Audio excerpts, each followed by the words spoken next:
Perkenalkan, nama saya Fitria, jurusan Bahasa Inggris semester 3 di Universitas Timur. Kali ini saya akan menyampaikan materi kenapa sih kira-kira kita itu dilarang berwisata ke cagar alam. Sebelum itu, saya akan memberitahukan apa itu cagar alam. Cagar alam adalah sebuah kawasan suaka alam yang karena keadaan alamnya mempunyai kekhasan tumbuhan, satwa, dan ekosistemnya, atau ekosistem tertentu yang perlu dilindungi dan perkembangannya berlangsung secara alami. Perlindungan terhadap ekosistem yang khas inilah yang kemudian menjadikan cagar alam tidak dibuka untuk pariwisata, namun hanya boleh dikunjungi untuk mereka yang berniat melakukan penelitian dan menambah ilmu pengetahuan.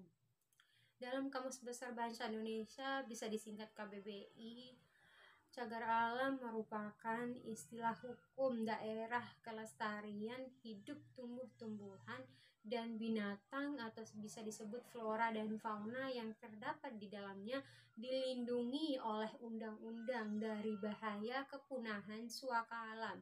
Cagar alam dapat dianalogikan sebagai sebuah wadah atau tempat yang berisi peninggalan kekayaan-kekayaan alam yang hampir punah, sehingga perlu dilindungi dan dilestarikan.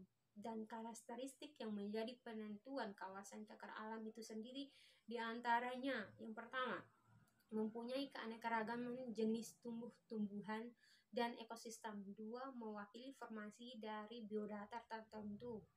Ketiga, mempunyai kondisi alam yang alami yang belum terganggu oleh campur tangan manusia, sehingga manfaat cagar alam dapat dilihat yang pertama untuk melestarikan flora dan fauna, yang kedua untuk melindungi flora dan fauna dari kepunahan, yang ketiga menjaga kesuburan tanah.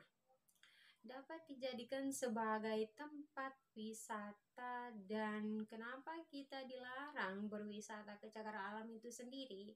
Agar tidak terganggu oleh manusia, karena kekhasan tumbuhan itulah kawasan ini perlu dilindungi sehingga kekhasannya bisa awet dan menjadi penyangga sistem kehidupan. Pada akhirnya, cagar alam harus menjadi titik tolak setiap usaha menghentikan kerusakan alam. Cagar alam adalah kunci supremasi sehingga kawasan lain bisa dengan kuat dihentikan proses kerusakannya. Dalam mengelola cagar alam itu sendiri, Balai Konservasi Sumber Daya Alam bisa disebut BKSDA adalah ornamen negara sebagai perpanjangan pemerintahan.